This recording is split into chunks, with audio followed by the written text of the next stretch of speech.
Hello বন্ধুরা, welcome to my channel tech Bangla. আজকের ভিডিওতে আনবক্স এবং রিভিউ করব আজান্তার কোয়ার্টস ডিজিটাল ওয়াল ক্লক। তো এটার আমার দাম পড়েছে ১৬০০ টাকা। আমি অ্যামাজন থেকে নিয়েছি। গ্রিন লাইটটা একটু দাম বেশি, তোমরা যদি রেড লাইট নাও সেটার দাম একটু কম পড়বে। তো প্যাকেজিং মোটামুটি ভালোই আছে। ক্লকটার ওয়েট কিন্তু অনেকটাই বেশি, প্রায় অলমোস্ট ৭০০ গ্রামের মতো। বিল্ড কোয়ালিটি ভালো, প্লাস্টিক বিল্ড। ভেতরে দুটো ডকুমেন্টেশন পাবো, একটাতে লেখা আছে যে ভেতরে দুটো ব্যাটারি আছে, ব্যাটারি দুটো কানেকশন আমাদের ছুটিয়ে নিতে হবে। আর একটা ইউজার ম্যানুয়াল পাচ্ছি, ইউজার ম্যানুয়ালের মধ্যে ওয়ারেন্টি কিসবের আওতায় পড়বে আর কিভাবে আমরা টাইম ডেট ঠিক করবো এগুলোই এখানে লেখা রয়েছে। তো তোমরা চাইলে পজ করে দেখে নিতে পারো।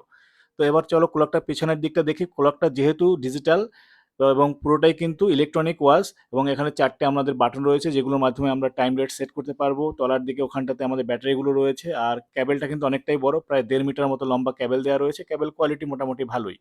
আর ব্যাটারিগুলো দেওয়া রয়েছে যদি আমাদের পাওয়ার কাট হয়ে যায়, পাওয়ার কাটের সময় ব্যাটারিটা যেন টাইমটা মনে রাখতে পারে স্মৃতিতে। কিন্তু ঘড়িটা চলতে কিন্তু সবসময় পাওয়ারের সঙ্গে কানেক্টেড রাখতে হবে, পাওয়ার ছাড়া কিন্তু ঘড়িতে যে ডিজিটগুলো ওগুলো শো করবে না। তো ব্যাটারি আমি খুলে দেখাচ্ছি, দুটো ব্যাটারি ওরা দিয়েই দিয়েছে, কিন্তু ব্যাটারির সঙ্গে একটা ইনসুলেটেড টেপ দেওয়া রয়েছে। তো ওই টেপটাকে আমাদের একটু সরিয়ে নিতে হবে। টেপটা যদি না সরাই তাহলে ব্যাটারি কানেকশন পূর্ণ হবে না। এই হচ্ছে লাল টেপটা। তো এটা সরিয়ে এবার ব্যাটারিটা কানেকশন দিলাম, এবং ব্যাটারি কানেকশন দেওয়ার পরে কিন্তু আমাদেরকে এটা প্লাগ ইন করতে হবে, অন্যথায় কিন্তু এটা কাজ করবে না। তো প্লাগ ইন করার পরে দেখতে পাচ্ছ ডিফল্ট টাইম চলে এসছে এখানে, এবং গ্রিন কালারের।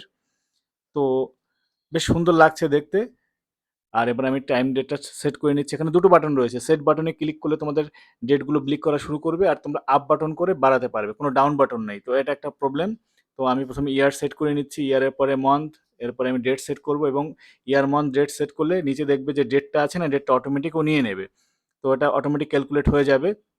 আর এবারে আমি টাইমটা সেট করছি। তবে এখানে টেম্পারেচার সেন্সরটা নত বাজে, এই মুহূর্তে এসি চলছে, রুমের টেম্পারেচার মাত্র ২৪ ডিগ্রি সেন্টিগ্রেড, কিন্তু ৩১ দেখাচ্ছে। বাট একদিন পরে যে প্রবলেম হচ্ছে সেটা আমি তোমাদের দেখাচ্ছি। দেখতে পাচ্ছ ১৫ সেকেন্ড পর পর কিন্তু ঘড়িটার যে কোয়ার্ডসগুলো না ওগুলো ব্লিঙ্ক করছে। পুরো পাওয়ার আছে কিন্তু কোনো ডিসপ্লে শো করছে না, ১৫ সেকেন্ড পর পর শুধু একবার ব্লিঙ্ক করছে। তো ভাই ১৫০০ টাকা দিয়ে কী ঘড়ি কিনলাম! অ্যাজান্তার মতো কোম্পানির ঘড়ির যদি এই অবস্থা হয়, যদিও এটা ওয়ারেন্টির মধ্যে আছে, কিন্তু তারপর আমি এটাকে পুরো রিটার্ন করে দেবো।